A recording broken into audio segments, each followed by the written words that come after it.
Hey, thanks for joining us on another episode. We are 501 BBQ, and today we are coming at you with a venison backstrap video that is going to be awesome. We're going to get this thing grilled up on the PK360, seasoned up with a little bold and beefy. It's going to be good. Let's get going. We've got these backstraps all cleaned up, nice and neat. They're not too big. This is off of a doe that I harvested. And so we just cleaned up all the silver skin that we could. There may still be a little bit on here, but that's all right. So we are gonna season this with Blues Hog, Bold and Beefy. Just give it that good salt, pepper, garlic notes to it. Nothing real drastic on it. So we're just gonna come in here, put some of this seasoning, not real heavy. That looks good right there. We're gonna pat that in. Give her a flip.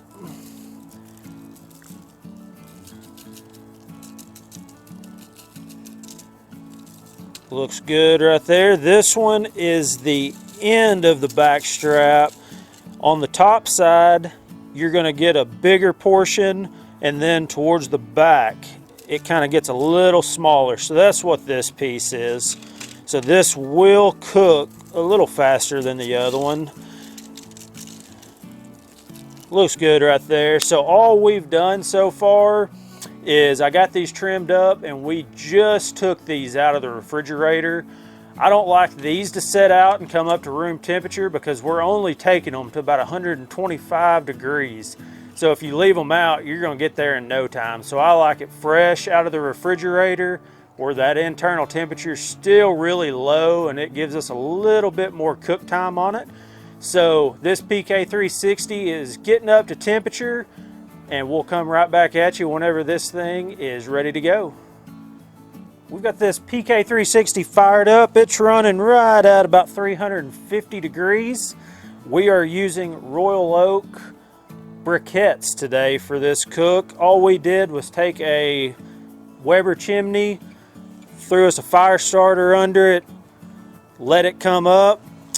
And then as you can see right here, we've set up just kind of a 2-zone fire like you've seen us do before. Charcoal on this side. And we've got a pan over here, and that's just kind of to help catch drippings and make cleaning the grill easier. So basically all we're gonna do on this first part is this is kind of a reverse sear, but we're gonna sear first. You see it done both ways. And so we're going to give that just a couple minutes, just enough to get a good char on one side. Then we're going to flip it, and we'll come back to you whenever it's time to move these things. All right, it's been right at probably 3 minutes, and so we're going to go ahead and flip these. And as you can see, we've got a good little char going on. And I did forget to tell you, Kelsey asked me, so thank you. I've left the lid open this whole time because these things do not take long to cook as it is. So if you were to close the lid while you're getting that sear, you're going to get a lot more cooking action going on versus with just the lid open. So you're basically just more getting a sear. Instead of cooking, you are still cooking it, but not as much as if the lid was closed. So we're going to get a sear on this side, and then we're going to move them over. So we'll come back at you whenever it's time to move them indirect. All right, we've been about another 3 minutes, so I think it's time to move them to the indirect side to let them finish off. But just to give you a little reference here, these things are reading 90 degrees. So we are wanting to take them to 125, and so that'd be about a good medium rare, which we don't like to take our venison any past that. So all we're gonna do is just move these over here just like this. And so now all we're going to do is just watch that internal temperature, and they will stay there. We won't flip them, rotate them, do anything like that until they're done. So we'll come at you whenever we're hitting 125. I was going to give you one little tip that I think I left out. Once we moved these to the indirect side of the grill, we've got our charcoal over here, so we're kind of more smoking now. So Here's our intake controls. This one is all the way closed underneath the meat. This one on the opposite side is all the way open. So now we come up to our exhaust.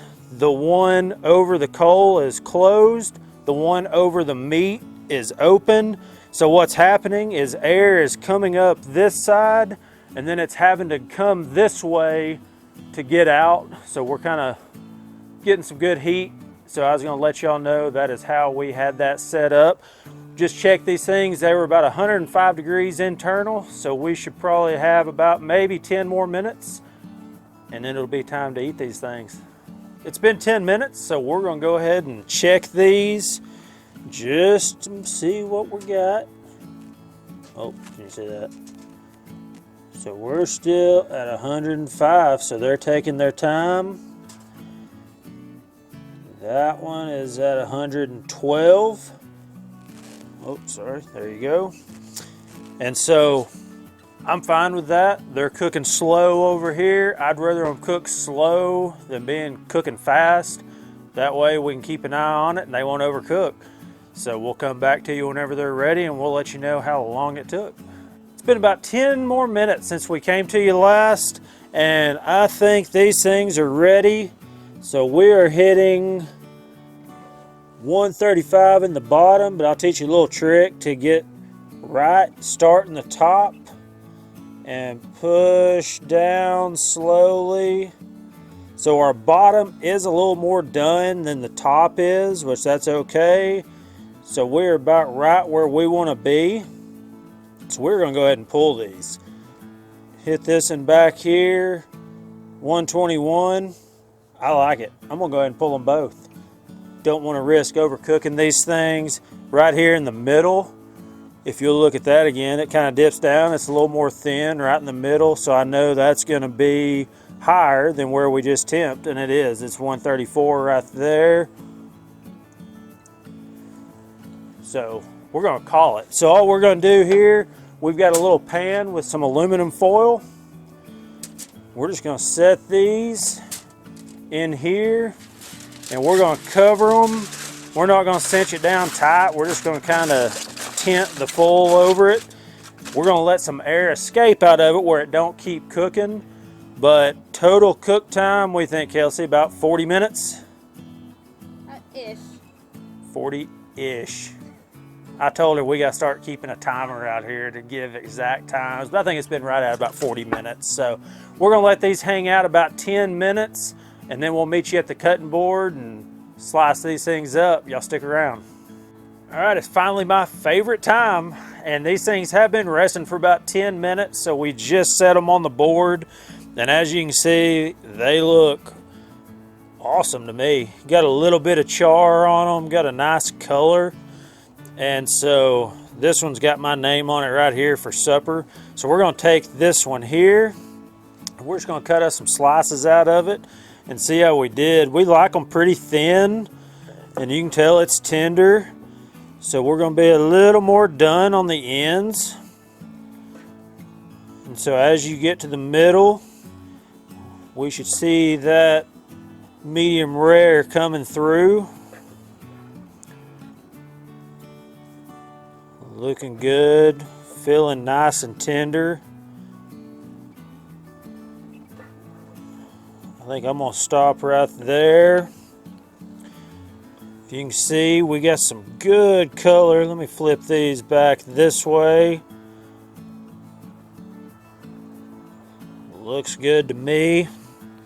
So the next thing I'm gonna do is I'm gonna take our Blues Hog Bold and Beefy again and just sprinkle ever so lightly back on top of these, just to give us another kick of flavor right there at the end. So I'm gonna grab, let's see, those are still together.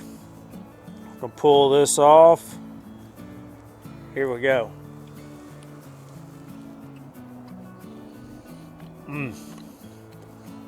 That's good. Sorry, I had to wipe my mouth off a little bit, but just to recap, what we did is we cooked these venison backstraps on the PK360.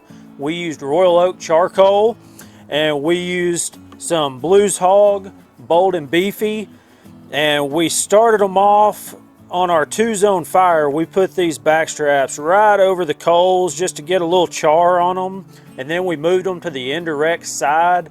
Total cook time was about 40 minutes. Once they were done, we took them to an internal temperature of 125. We rested them for about 10 minutes, sliced them up.